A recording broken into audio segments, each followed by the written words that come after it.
Һеҙҙең күңелегеҙҙә лә бик күп һәйбәт нәмәләр бардыр әле.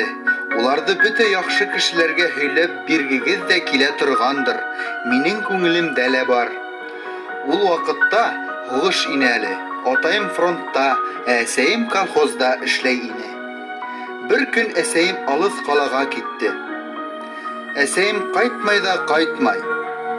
Председатель Яҡуп ағайҙың артлы санаһы беҙҙең ҡапҡа төбөнә килеп туҡтаны. Әсәйем, әсәкәйем, ниндәй бәләкәс ҡыҙҙы етәкләгән һуң ул? Бына һеңлеңде алып ҡайттым, Йәмил, Оксана исемле.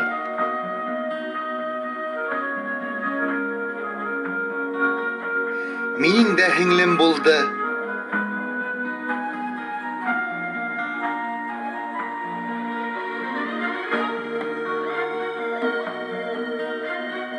Иртәгә 1 май.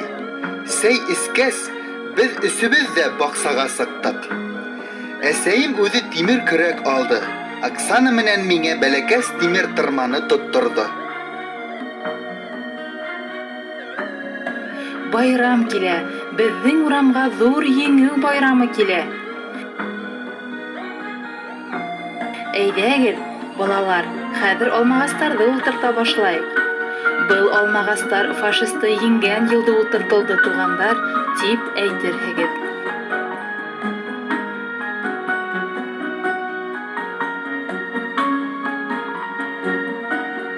Бер аҙҙан һуң тағы ла байрам булды. Был үҙенә башҡа бер байрам ине. Һуғыш бөттө, беҙ еңдек, тинеләр ҙурҙар. Көн һайын кешеләр фронттан ҡайтып торҙо. Беҙ Оксана менән икебеҙ атайҙың ике яғынан йүгерәбеҙ. Бөгөн алыҫ ерҙән яҡшы хәбәрҙәр алдыҡ. Балалар, бик яҡын кешебеҙҙән хат килде, ди атайым. Ҡәҙерле ҡунаҡ Оксананы күтәреп алды.